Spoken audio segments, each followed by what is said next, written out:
Victory Monday, ladies and gentlemen. It is Victory Monday, and I feel so good, man. But we do have to talk about our injuries. Shall we? Let's talk about the injury report. I mean, I hate to talk about injuries, but there was a few.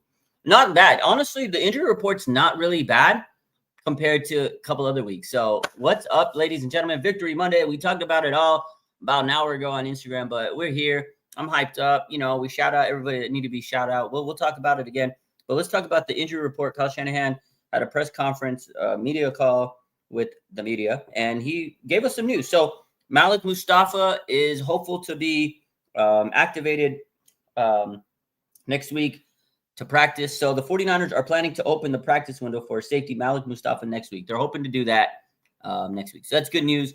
And then, once he gets in there and integrated back into the roster, he can play. That's huge for the 49ers. They're going to have Marquis Siegel and Malik Mustafa at safety. Holy smokes. That's amazing time for the 49ers. The defense is going to get better and healthier. You give Mustafa a few weeks to kind of get reacclimated, and we got a dog back on defense. Fucking great news. Ricky Pearsall's coming back soon. Juwan Jennings coming back soon. You got Malik Mustafa. And then we got George Kittle coming back. Now, the update for George Kittle is he's a long shot to return in week 6. I mean, he's got the hamstring injury. He's more likely to return week 7 against Atlanta. So we won't see Kittle next week. I know I want him. But for now, Jake Tonjes, Juake Tonjes, the name we came up with, Juake, third and Juake, man. This guy has been incredible for George Kittle over the last couple of weeks. So he's going to have to continue to hold it down. Shout out to my boy, Jake Tonjes. He's going to have to be tight end 1 for another week. And then George Kittle will be back week 7. We need Kittle for the run blocking. I mean, that's a big part of why this run game works is George Kittle. When he comes back, you're going to see it'll be better. A couple other injuries. So following week 5, Alfred Collins is day-to-day with the knee sprain. Upton Stout has an ankle sprain and is day-to-day. And then Yetur Gross-Matos is expected to miss time with the hamstring strain. So Yetur Gross-Matos, man, this guy's always hurt. He strained his hamstring. He gone. Kalia Davis this morning broke his hand yesterday, and he had surgery. So that was huge. So Kalia Davis underwent surgery today because of a broken hand. So he's going to be out. Yetur Gross-Matos is out. We already out Nick Bosa. Alfred Collins is day-to-day with the knee sprain. And then Upton Stout has an ankle sprain and is day-to-day. Upton Stout probably, if he can't play, Chase Lucas. I like Chase Lucas. He's a dog. Alfred Collins, hopefully he could come back. CJ West has been dealing with injuries. The D-line is depleted. They're battered. They need to get some defensive linemen. Call up Sebastian Valdez from the practice squad. Tevin Gibson, keep him on the team, on the roster. So it is tough, man. This 49ers D-line has just been patched up with glue and cement and duct tape, but they're figuring out a way. They're 4-1 somehow, some way. They keep coming up funky-ass ways to win, and it is what it is, right? So, yeah, that defensive line is kind of tough. But, I mean, overall, the amount of injuries is kind of low compared to where we usually are after a game day. And we're getting players back. But, yeah, Alfred Collins, Kalia Davis being hurt, that's tough. And, right, CJ West has been coming back from the broken thumb. So, D-line, man, they need to get healthy, and hopefully they make some calls. And then, of course, the gaping hole, Nicholas John Bosa, he's not there, so they got to replace. They're going to have to get some D-line help at some point here. Yeah, Victory Friday, not Monday. Did I say Monday? I don't even know in my head. It's Victory Friday. It'll be Victory Monday in just a few days. I don't even know anybody. We're used to playing being many men down. It's helping us grow. Absolutely. The rookies are learning trial by fire, like Marquis Siegel. I love this guy. Leads the team with tackles. He had 13 tackles last night. I know he wasn't perfect in coverage, played zone, and they were beating him, but he's learning. It's great reps for Marquis Siegel. Unbelievable growth and development for him. He started as a rookie safety. Like, that's unheard of. And I know people are saying, he's getting burnt out there, but it's learning for him, and he's developing, and he made a big play when we needed it. Timely plays. This defense has made so much timely plays. Nick Bosa strip sack against Seattle. Bryce Huff strip sack against New Orleans. Upton Stout, critical PBU against the Cardinals. Dion Lenore had a critical PBU last night. And then, of course, the big stop on, Kyron Williams. They couldn't get the first down, and the Niners win the game at the end of that overtime. So just unbelievable how this 49ers defense is resilient. Yeah, they give up points here and there, but when they need a big play, they have that Robert Saleh energy, and it's unbelievable. And players step up, like Mac Jones. We talked about him throwing up on the field, eating bananas playing on one leg, man. This guy played his ass off yesterday. One of the guttiest quarterback performances of all time. I'm not going to sit here and say it's of 49ers history, of all time. One of the guttiest, grittiest performances of all time. He had Kendrick Bourne, Demarcus Robinson, Sky Moore, and Marquez Valdes-Scantling as his receivers, and Jake Tonjes. Shout out to Jake. He's been balling. And then CMC, who gets the ball every time, but he went out there, dimed him up. He led the team on a game-winning drive. Unbelievable performance from Mac Jones, man. I don't know how he did it. Didn't want to go to the medical tent. Adrian Martinez was like, oh, my God, so happy when Mac Jones didn't leave the game. They were ready to put him in, and he was like, I ain't going to medical tent. Shout out Mac 10, man. Good player, unbelievable fortitude, man. Great stuff. Kendrick Bourne bounced back from an ugly Sunday. All the drops. He even had a drop in this game, and he fought back. 10 catches, his career game, best game of his career. We needed that because we didn't really have receivers, right? It was him and Demarcus Robinson, really. Shout out to KB, man. He redeemed himself. Fucking unbelievable game for him. And, just so many players on this team step up every week. You don't know who's going to step up, but when they do, it's like, man, we got really a good squad, and every week it's somebody different. And it takes a lot of, heart for a guy like Kendrick Bourne, because everybody was ripping him apart all week, and myself included. And he stepped up and did what he had to do. I will say, it wasn't all perfect. Obviously, the O-line needs to be addressed. They allowed a lot of pressures. I want to say I forget the number, but I didn't look at PFF stuff this morning. But that's that O-line, man, that was getting beat up. Colton McKivitz, right? He led up the big play where Mac Jones gets thrown on the ground. He was getting ragdolled in this game. A couple of weeks ago when Mac Jones was in there, ripped up jersey, had the brace, against Arizona. Like, it's tough, man, but he's finding a way. So shout out to Mac and his grittiness. But this O-line, man, they got to step up. It's not looking pretty. Obviously the Rams have a good defensive line, but still, it's not an excuse. They have to play better. That's one of the biggest, issues the 49ers have right now. I feel like it's not all perfect. They're 4-1, no interceptions, no rushing touchdowns. I don't know how they're doing it, but yesterday was better for the pressure. Bryce Huff really came to play. I think he generated 4 or 5 pressures yesterday. They had 16 pressures, a lot better than 5 last week. So that defensive line really stepped it up. You saw Alfred Collins, Michael Williams, guys like that really got their motor going. But, they're banged up. They're playing tough. They're playing hurt. But they got to keep pushing. Jordan Elliott blocked PAT. That was huge. D-line, they have to keep on stepping up. But that's the type of game you need to get. Obviously, Matt Stafford's not the most mobile guy, but they were getting to him. And the week before, they couldn't get any pressure. So good stuff. Cosmo says, Bourne was signed late in the offseason, needs time to adjust. Not necessarily. He knows the playbook. He's played for the 49ers before. I just think it's the quarterback issue. He has a lot better chemistry. He has better chemistry with Mac Jones than Brock Purdy. Honestly, that's what I think it is. You can tell the games he's played with Mac, he's played pretty good. The game he played with Brock Purdy was his worst game. That's my take on it. I feel like he just has chemistry. It's not a bad slight, or it's not a dig at Brock. They just got to work together. You're right. For Brock, he needs to adjust to him. But as far as the playbook, KB's played on the team for several years. He knows the plays. He knows how to, integrate himself into the offense. So, KB was born again. Manny Fresh said it was lit. Dub City. Yes, sir. Does Pinnock move to special teams? I'm pretty sure he will when Mustafa comes back. Mustafa and Siegel, that's an unbelievable duo right there. So, good stuff. Shout out to so many players on this team. Shout out to Eddie Dinero, 11 for 11 field goals on the Niners. He hasn't missed yet. He knows, if I miss, it's my job. That guy's clutch money. I really love what I've seen out of him. Unbelievable performance for him.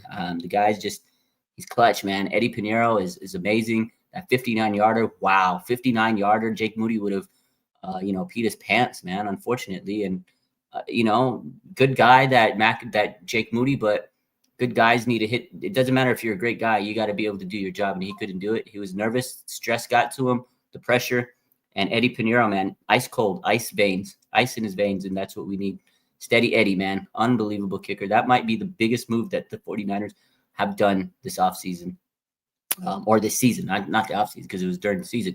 That was the biggest move the 49ers have done this season. If we win a Super Bowl, that might be the move that jump-started the team, because Jake Moody misses some of those kicks. We don't win some of these games, and the fact that the 49ers are able to make their field goals and stay in games is huge. Look at around the league. Look around you. A lot of kickers are missing. Look at the Rams last night. Their kicker missed PATs, missed field goals. You had the Falcons a couple weeks, Young Ho Chu, whatever. Young Ho, he got missed field goals. A lot of kickers are missing kicks in this league. It's like a rampant. It's like running rampant. It's a big situation going on in the NFL, and you have to have a kicker that's dialed in. And the 49ers right now have the most clutch kicker in the league, and that is huge. When you have a big game, close game, it's down to the nitty-gritty. 3 seconds left, you have to get a kicker. You want to be able to trust your kicker. And I trust Eddie Pinheiro, man. It's unbelievable, man. It's the big, Ruben, it's having a good kicker is all the world's difference. 3-0 in the division. Can you imagine 3-0 in the division? Last year, we didn't even win 3 games in the division. I think we won 1 game in the division. Kicker virus. Yeah, damn. Did we win 1 or 2 games in the division last year? I think I counted 1 win in the division last year. That's it. The Niners won 1 game against the division. You had crying Kyron Williams, oh, we were big brother. We swept them. Pretty sure Arizona swept us.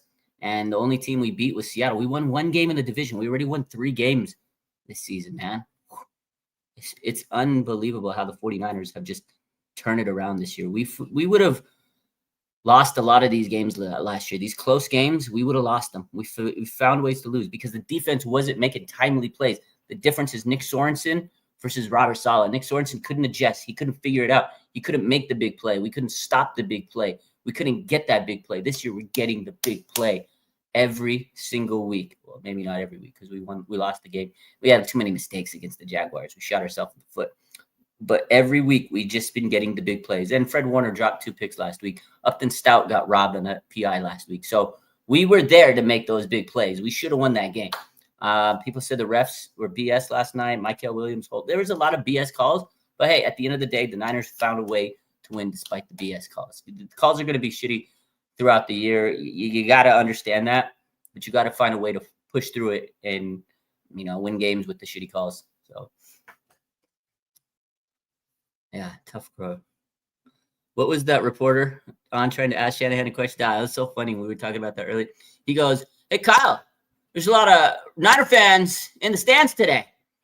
And he just sat there. And he's, "Yeah, there's a lot of Niner fans on the road. It's a road game. And all the Niner fans." And Kyle's like, "Yeah, they were here." What the hell's your question? That was so funny to me. I loved it. I know a lot of people are criticizing Kyle for being safe, but you were backed up against you were backed up in the end zone. I feel like if they made a mistake and you threw a pick, that's ball game. I feel like Kyle was playing conservative. I know we don't like that, but I think it was the smart move. And looking back in hindsight, I think it was the right move. I know not a lot of people are saying they should have been safe or, stop running the ball, but you were pinned on the goal line pretty much. You were on the other team's goal line. Like if you make one bad mistake, interception, tip ball here, you never know. You don't know how the breaks are. And they pick it and score a touchdown. It's ball game. So I feel like Kyle trusted his defense. He trusted his kicker. That's it. He trusted Robert Saleh and his defense to put them in position. And he knew the Rams kicker was playing like Jake Moody. So I think Kyle, at the end, he made the right calls, man. I know a lot of people question it, but I actually give Kyle a lot of respect for this game, man. The fact they won this game with the roster they had, you can't even hate on Kyle tonight or yesterday, man. There's no way. I don't know how people are questioning him and saying this, that, the other. I get it. He's safe sometimes. He's conservative. But last night, I think it was the right call. So, it's amazing being 4-1 with so many injuries. I think this team is just – it's incredible how they're finding ways to win, man. I don't know how they're doing it. Grinding out wins. It's fun. It's fantastic, right? You got players stepping up. Marquise Siegel, the rookie, learning on the fly. He's getting better because of it. Alfred Collins getting better every week. Kendrick Bourne stepping. I mean, just everybody finds a way to contribute, and that's what you need. Championship teams, they have their role players contribute. It's not all about the stars. I mean, the stars are important. You need to have the CMCs, who's fantastic. Christian McCaffrey is playing out of his mind. I mean, he's putting the team on his back on a weekly basis. You got Fred Warner putting the defense on his back. The winners, it's breakout year, right? You have players just going crazy and playing unbelievable. But you have to have your role players. You have to have the Upton Stouts making big plays. You have to have, the Alfred Collins. You have to have those little small plays from, players that you might not know or, well, because you guys are Niner fans. But you got to have those plays that the casuals, most NFL fans, most fans don't know Alfred Collins unless you're a Niner fan, right? The league doesn't know who Alfred Collins is. The league doesn't know who Marquise Siegel. They're making their names known, And plays like that make a big difference, right? Kendrick Bourne, we know Kendrick Bourne. Maybe the league, some people know Kendrick Bourne because he was on other teams here and there. But for the most part, like Kendrick Bourne's not a big name wide receiver, compared to like a Deebo Samuel, a Brandon Ayuk, plays like that. And he's making all the world's difference. Players are coming in and they're stepping up. It's next man up. The 49ers are incredible. Jake Tonjes, third and Jewake. Guy's incredible, man. Touchdowns. Like, he didn't even catch a pass in the NFL before this season.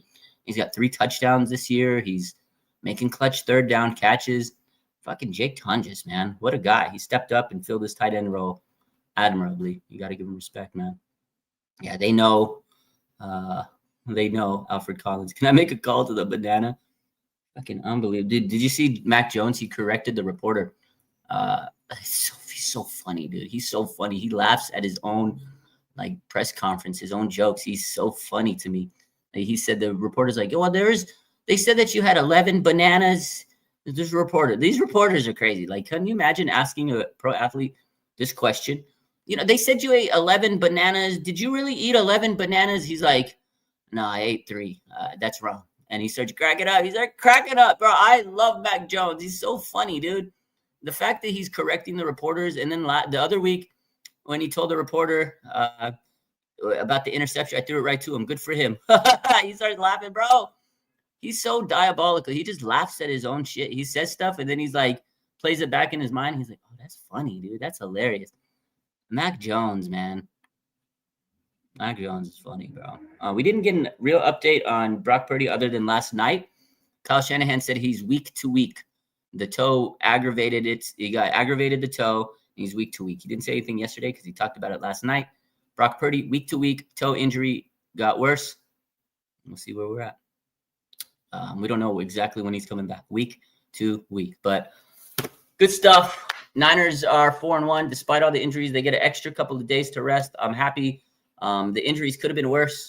You're going to have some knee sprains, some soreness. You're going to be banged up a little bit after the adrenaline wears off. So it could be worse. Low ankle sprain for Upton Stout, Alfred Collins knee sprain. Those things, I feel like by the end of next week, they should be ready to go. They'll limit them in practice. But overall, I think the injury report was pretty solid. And I think that the Niners dodged a, big bullet from not having a major injury. Again, every week you're going to have some little bumps and bruises, but we didn't have any massive injuries. And that's what I'm happy about. George Kittle will be back week 7. So overall, Niners are cooking. They're getting healthier now, which is actually crazy. And keep the faith, man. Good stuff. Appreciate you guys. Love y'all. And have a good rest of your Victory Friday. Sorry I said Victory Monday when I came in. We'll be live a little later tonight. Got some errands to do now. I love y'all. Go Niners, and appreciate y'all for rocking with the brand RSF 49ers on all platforms. Yo, real quick, shout out to the fans. I love y'all. We about to hit 400K on Instagram, and I've been posting a lot. I know it's crazy, but trying to get that 400K, man, it means a lot to me. So appreciate the support, and those people that never wavered and have been following me from day one. I love y'all, and just 100% respect, humbled. It's so crazy when I go to the games and I see, people, yo, Raj. My friend called me. He's at the airport at LA, and these 2 fans, he knows that. He's like, oh, Raj called him. He called me up, and we see all your stuff. We watch all your shows. We watch all your lives. We see you with Larry Krueger. So it's so cool, man, to see everybody. And when people say they watch me and they get their news from me. So shout out to you guys, man. Fucking unbelievable, man. I love you guys. You guys have a good rest of your day. Victory Friday all day. Go Niners. Enjoy the weekend, baby. Let's go.